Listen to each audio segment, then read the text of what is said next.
Welcome back. तो हमारा आज का मॉर्निंग बॉडी वेट था 74.1 kg। 3 हफ्ते पहले हमने अग्रेसिव कट स्टार्ट किया था और हमारा वेट था 78.2 kg। तकरीबन 4.1 kg हमने लूज़ किया है इन लास्ट 3 वीक्स में।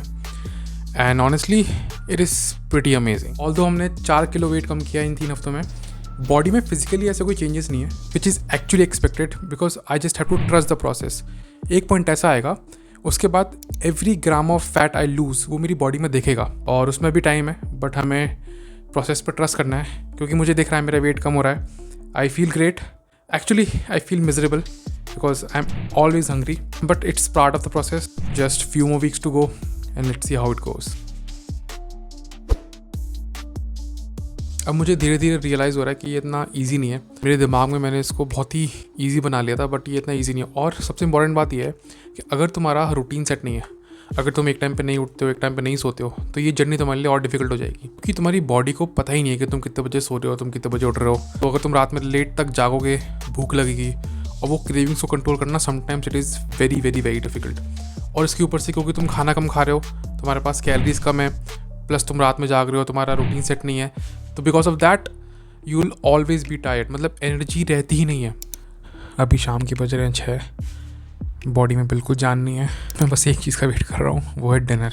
2 घंटे बाद chicken rice, that is all I can think about, it's all I want to do. बस एक ही गोल होता है लाइफ का कि भाई खाना मिल जाए। मेरा प्लान तो था कि मैं भागना स्टार्ट करूँगा, रनिंग स्टार्ट करूँगा, बट यार रूटीन में नहीं बैठ पा रहा अभी। I will try my best कि I can do at least 5K here and there, but वो रूटीन में भी बिल्कुल नहीं बैठ पा रहा। मान लो तुम्हारा कोई गोल है, तुम्हें जिम जाना है, तुम्हें रनिंग करनी है, तुम्हें पढ़ाई करनी है, और तुम अगर उस गोल को 5 बजे से पहले शाम के या 6 बजे से पहले इसको अगर तुम अचीव कर लेते हो, तो एक मेंटल बूस्ट मिलता है, एक इतना कॉन्फिडेंस आता है ना, मतलब यू स्लीप पीसफुली। अब मेरे केस में अभी आज संडे है, आज मैं कार्डियो करूँगा, अभी शायद 1 बज रहा है, आराम से 1-1.5 घंटा कार्डियो करके आऊँगा। उसके बाद ना मेरा दिन, भले चाहे मैं दिन भर में कुछ ना करूँ, व्हेन आई स्लीप पीसफुली।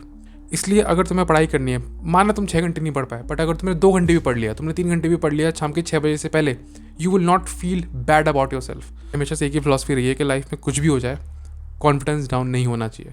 मैं सही बता रहा हूँ, कितने भी लगे हो लाइफ के, कॉन्फिडेंस डाउन नहीं होना चाहिए। इट्स लाइक अगर मैं सिक्का उछालूँ तो या तो हेड्स आएगा या तो टेल्स आएगा, प्रोबेबिलिटी 50% है, लेकिन every event is an independent event. अगर 10 बार हेड्स आ गया है तो ज़रूरी नहीं है कि अगली बार टेल्स आएगा। Similarly every day is an independent event. Just because कल तुमने कुछ गड़बड़ी कर दी, it's okay, restart your day. तो अभी बज रहे हैं दोपहर के 1, अभी चलते हैं जिम, 1 घंटा कार्डियो करेंगे, वहाँ से आने के बाद पोस्ट वर्कआउट मील, उसके बाद मुझे थोड़ी सी पढ़ाई वढ़ाई करनी है, थोड़ा सा मुझे काम है। यूजुअली मैं कपड़े धुलता हूँ सैटरडे को, because Saturday night is laundry night. Saturday is laundry night. अभी I am reading this book can't hurt me by David Goggins. बहुत प्यारी बुक है, मतलब अभी तक मैंने आधी खत्म किया है, इट्स अ ब्यूटीफुल बुक। देखना, मतलब ऐसा लगता है कि डेविड गॉगिन्स तुम्हें डांट रहा है। He is not telling story, he is telling you कि यू कैन डू दिस। शाम को हम लेंगे chicken and rice, which is the most tastiest meal of the day. इसके बाद tomorrow is Monday means back to work. So yeah, see you guys again, and Anish, I am proud of you, you are doing great, don't stop, do it for me. See you next week.